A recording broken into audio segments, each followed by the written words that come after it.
Assalamualaikum warahmatullahi wabarakatuh. Bismillahirrahmanirrahim. Alhamdulillahirabbil alamin wa bihi nasta'inu ala umuri dunya waddin wa ala alihi washabbihi ajmain. Amma ba'du. Selamat siang kepada peserta didik kelas 12 SMAN 1 Campur Darat. Pada pertemuan kali ini kita akan membahas mengenai pernikahan dalam Islam. Jadi kita nanti ketika sudah pada masanya untuk melaksanakan pernikahan, dan pasti itu kita akan mengalami masa di mana kita akan melaksanakan akad nikah dengan pasangan kita masing-masing. Untuk itu kita wajib mengetahui apa itu pernikahan, kemudian bagaimana hukum pernikahan, dan juga apa tujuan pernikahan.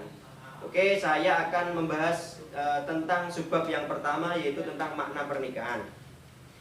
Pernikahan adalah suatu ikatan lahir batin yang dilakukan oleh laki-laki dan perempuan untuk hidup bersama dalam bahtera rumah tangga.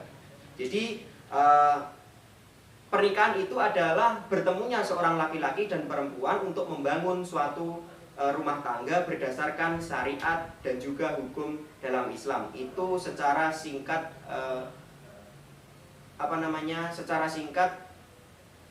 keterangan tentang pernikahan. Selanjutnya yaitu tentang hukum pernikahan. Yang kita harus tahu, hukum pernikahan itu adalah fleksibel. Jadi bisa saja hukum pernikahan itu bisa menjadi wajib, bisa menjadi sunnah, bisa menjadi makruh, bahkan bisa menjadi haram.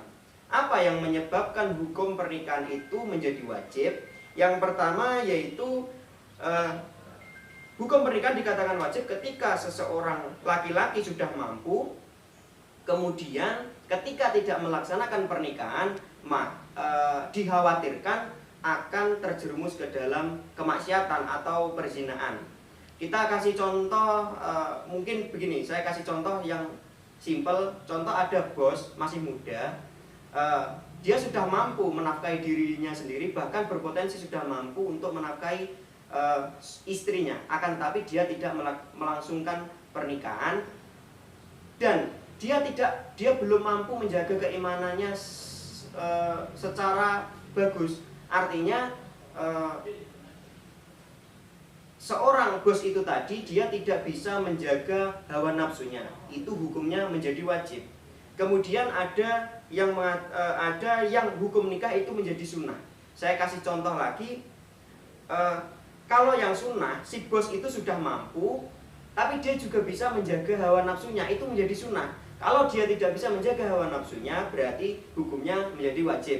Sudah jelas ya di situ. Ada perbedaan sedikit antara nikah menjadi wajib dan nikah menjadi sunnah. Kemudian menjadi makruh apabila seseorang sudah mempunyai hasrat, akan tetapi dia tidak mampu menafkahi calon istrinya. Dia tidak mampu menafkahi calon istrinya, akan tetapi dia sudah berani atau sudah berhasrat untuk menikah.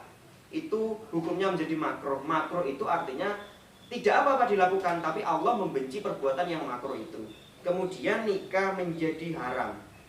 Nikah yang menjadi haram ini yang harus kita pahami. Mengapa melaksanakan pernikahan menjadi haram? Itu kan menimbulkan tanda tanya kepada kita semua.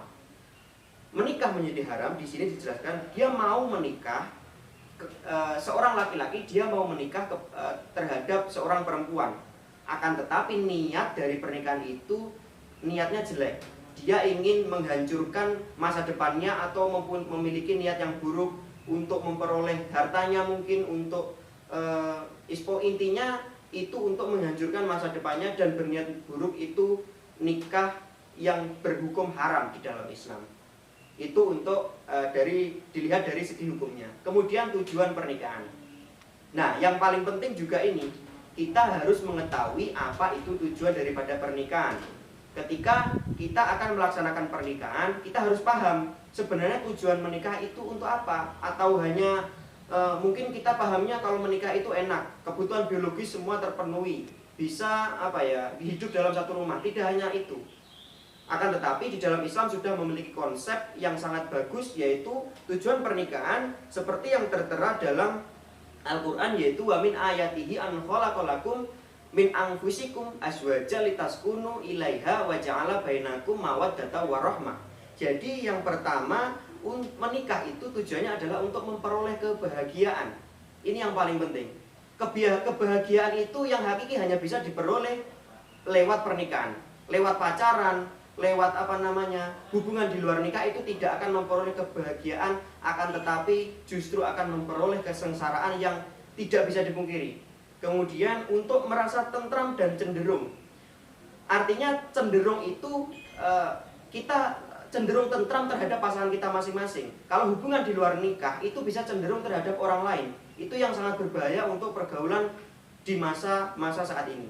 Kemudian untuk mendapatkan kasih dan sayang, ini sama saja dengan untuk mendapatkan kebahagiaan. Kemudian kebutuhan biologis yang diridhoi oleh Allah Subhanahu wa taala. Di dalam pernikahan, ketika kita melaksanakan hubungan biologis kepada istri maupun istri kepada suami, itu justru akan memperoleh pahala dari Allah Subhanahu wa taala, bukan menjadi dosa, akan tetapi berbalik menjadi pahala. Itulah keuntungannya kita menikah dari segi biologis tadi. Kemudian untuk melaksanakan perintah Allah, fankihu matoba lakum minan nisa. Jadi nikailah wanita yang kamu senangi. Allah sudah memerintahkan bahwa nikahlah dengan wanita yang kamu sukai.